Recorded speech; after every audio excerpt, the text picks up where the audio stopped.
bi neex na ma trop waxoon loolu si saa wànd mais dama lay laaj. rapidement président. li nga xam ne loi bi. bindu ko xam nga loi. état de droit dafa am doole. loi bi bindul ne CNRA war na am sañ-sañ couper signal CNRA def ko nga ne ko comme que CNRA moo yore régulation bi am na droit loolu. non dama comprendre ba tey dama ne. non mais parce que loolu la ñuy wax ñun dagg signal bi moo ñuy taxaw man dagg signal bi mooy taxaw. man nag processus bi yëpp moo ma taxaw. waxam bi gudd. kon baax na maa ngi xaar ba mu pare. voilà donc en 30 secondes nga terminer par là nag ñu dem de l'autre côté. voilà maintenant. réew mi ñu bokk ñun ñëpp. genre sëñ Saliou wi ñoo nar a indi ay jafe-jafe yu graaw ci réew. non arrêtez. non pas de jugement personnel tamit. si parce que soo ñëwee carrément catégoriser. sëñ Saliou s'il te plaît attends rek soo ñëwee catégoriser genre sëñ Saliou wala genre professeur wala Cheikh Omar ñoom ñoo nar a indi. loolu tamit c'est un débat strictement personnel. non doo fi jël kenn jëlal soit. bàyyi ma jël professeur bàyyi ma jël professeur. non c'est pour te dire non waxuma ko. ci lenn lu méchant je ne suis pas de ce genre wax dëgg yàlla dama la bëgg a xamal nga ni bu ñu toogee ci antenne yi bu ñuy wax ak sénégalais yi encore une fois de plus nañ leen jéem a wax mbir mi fu mu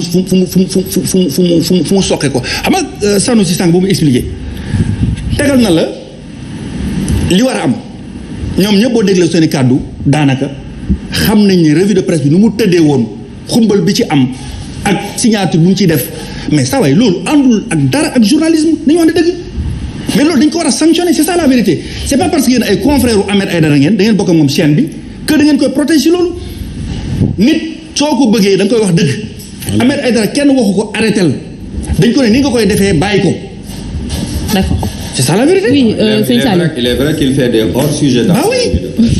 C'est ça la vérité. Oui, mais c'est pas le problème. Hors-sujet. C'est pas le problème. C'est la vérité. C'est-à-dire que non. C'est-à-dire man Ahmed Aïdara. Sanoussi bi ma topp depuis 4 ans. Depuis 4 ans Ahmed Aïdara moo ma ko teg. ni ma ko tegee mooy dama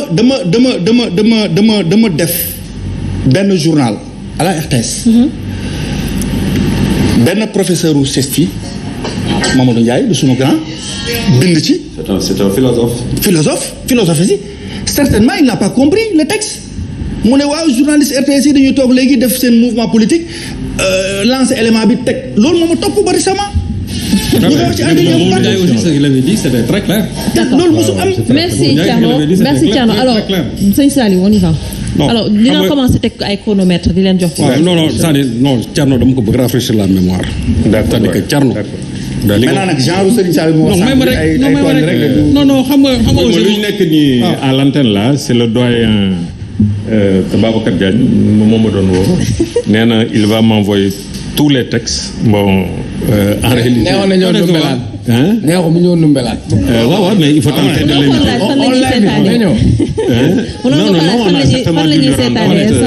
Truc même s'ils vous ont coupé le signal. Babacar Diagne nag war nañoo rus a seetaan.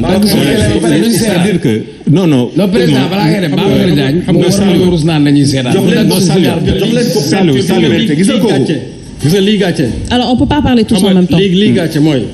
tey fit réew mi toll en matière de démocratie. Babacar Diagne c'est un grand monsieur. il faut l'accepter. Babacar Diagne c'est un grand monsieur kon nag loolu commencez à le dire à ton patron politique. à ton patron politique Macky Sall. ton patron politique 2012 moo fi toog fii artu Babacar Diagne daan ne je lance une mise en garde à l'endroit de Babacar Diagne qui tente de changer les résultats des élections autres que sortir des discours politique. non dama ne ça c'est la perception. non dama ne c'est la perception de Macky. depuis 2012 mu ngi liggéey ak Babacar Diagne. moom la wax non xamul tax ay mission discours politique. non dama ne waaw même ma béygale rek dama ne loolu c'est la perception que Macky Sall a de Babacar Diagne et c'est la perception que beaucoup de Sénégalais ont de Babacar Diagne. boobu du ko confier ay missions yu am importance depuis 2012 ba tey. li tax mu teg ko foofu xam na lu tax. voilà léegi on s'écoute. am na nit ñoo xam ne ni boo leen utiliser xamul tax nga teg leen foofu kon Macky xam na lu tax mu teg ko tey Sénégal dama ne. xam-xam en la matière waaw d'accord soo dee nga ne xam-xam dama ne. Babacar Diagne ci boppam. grand bi dafa jàng. waaw bu su ko neex mën a jàng mais Babacar Diagne ci boppam il n'est pas en tout cas un modèle de liberté en matière de journalisme. ni d'objectivité. kooku moom il faut qu'on se le tienne pour dire Babacar Diagne il n'est pas un modèle de liberté kooku moom il faut ñu wax ko te dee te dama ne il faut cesser cette indignation sélective là li ñuy wax affaire Ahmed Aïdara dama ne Ahmed Aïdara ci boppam ñun li nga xamante ne moom la ñuy wax boobu ba léegi Babacar Diagne amul sañ-sañ ne Ahmed Aïdara dootoo def revue de presse. amul sañ-sañ bi loolu kenn mayu ko. amul sañ-sañ bi liñ ko wax moo di moom dañ ne dafa war a cibler ay programme yoo xamante ni mën na ko suspendre partiellement ou bien totalement. loolu lañ ko wax. revue de presse programme. non mais programme bi laa la wax mais daw ne Ahmed Aïdara yow doo def revue de presse.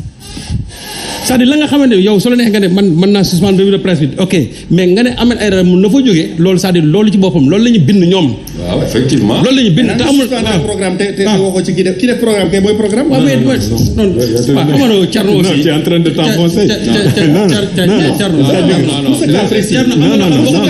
ngay am problème. pour ce cas précis gis nga man gis nga mais revue de presse mënoo ko dindi ci chaîne de télévision. si mënu ma ko dindi. mënoo wax chaîne de télévision arrêté revue de presse. mënoo ko benn chaîne de télévision. s'il vous plaît. xam nga damay wax dama ne en matière de propagande dinaa ci dellusiwaat léegi fii RTS bii gis nga Thierno RTS fa nga doon liggéey mais RTS ñun ñoo ko moom. ça nous appartient nous tous yéen na fa toog di liggéey mais dama la wax ne RTS sénégalais yi ne sont pas contents du fonctionnement de la RTS la fay xew neexul kenn. xam nga nu ñu ko tuddee rien tous les soirs. non léegi sax nii RTM la ñuy wax rajo télévision Macky moom la ñuy wax léegi parce que xamul tax. non il ne se passe un seul jour boo xamante ni où on ne parle pas du président de la République ou bien du chef de Benno Bokk Yaakaar ou bien des mouvements de soutien de Benno Bokk Yaakaar amul. neexul chaque jour non. ah mais non c'est-à-dire warul am.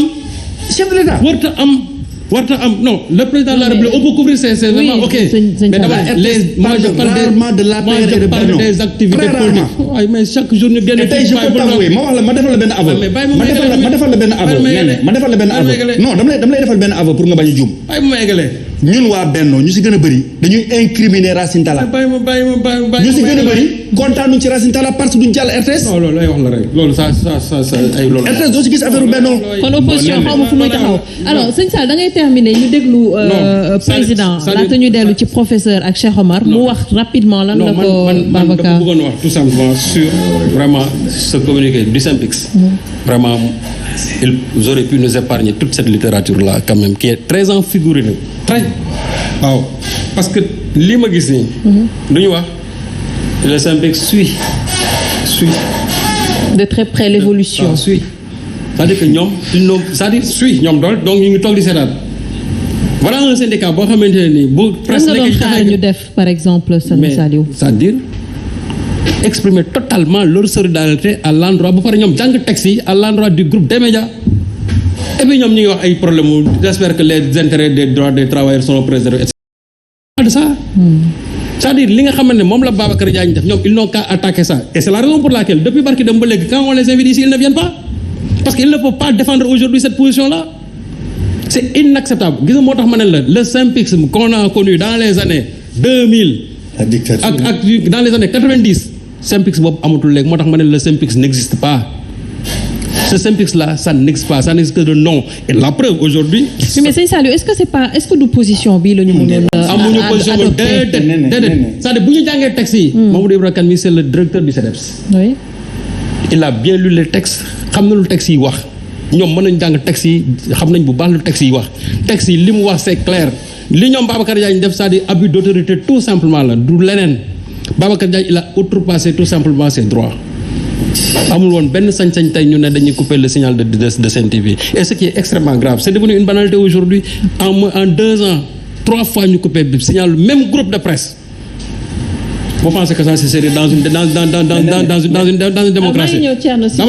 dama ne gravité bu nekk kumba am ndey kumba amul ndey bi nañ ko bàyyi dans ce pays là gis nga yat bi xam nga ñoom ñoo ko wax ne nañ def un traitement équitable à l'endroit de l'ensemble nañ ko cité dañoo war a wax ne yat bi ni muy dalee Sen TV nañ koy dóor RTS chaque jour parce qu'ils font chaque jour de la propagande du parti au pouvoir loolu nañ ko am courage wax ko affaire revue de presse bii ñuy wax nii dérapage yi ngeen di gis pourtant les revues de presse en français doo ko ci dégg xam nga revue de presse en français yi dérapage doo ko dégg c'est par rapport à la langue wala tout simplement te gis nga loolu commencé wul tey de Khali Seck moomu nekk RTS tey nekk RTS Khali Seck a été l'un des premiers à initier ces formes de revue de presse bi mu nekkee sud dans les années 1993 Khali Seck ba mu demee sëñ Moustapha Diakhaté a pris le relais sur ça ba mu fa jógee Abdoulaye Cissé a pris ça après Pape Alé Niang boo xoolee waa Sud ñoom ils ont été les principaux initiateurs de cette forme de revue de presse loolu mooy daw depuis boobu ba léegi xool loolu ba mooy aujourd'hui ba ci Ahmed Aïdara moo tax nit ñi bu ñu bëggee wax ma ne il faut qu'on fasse l'historique de tout ça pourquoi les mêmes dérives yi nga xam ne dañuy wax dañu koy constater aujourd'hui je vous dis une chose gis nga Ahmed Aïdara il suffisait tout simplement bu bàyyi pétrole bi bàyyi troisième mandat bi je vous assure les gens n'en parleraient pas. C'est ça. Parce que troisième mandat bi ça vise le président de la République gaz bi ça vise tout simplement Aliou Sall. D'accord. su ko bàyyi woon demee su ko bàyyi woon demee. bu ko bàyyi woon demee mais loolu c'est clair. loolu mais loolu. loolu kenn du ko tudd. waaw mais loolu comme que loolu manquement la. mais général jour ba ko Ahmed Aïdara defee le premier jour ba mu ko defee. bu ci defee une semaine après. mais c'est que il a un problème de temps et il a raison pourquoi ñu xaar tey. naan ko arrêté ko ba mu ko def moo tax ma ne la. c'est ça y a un combat politique boo xam ne Babacar yaa ngi ci bëgg dugg mais gis nga ay laafam moo ciy damm parce que c'est pas de son ressort. Alors président s'il vous plaît Thierno maa ngi ñëwaat il faudrait que également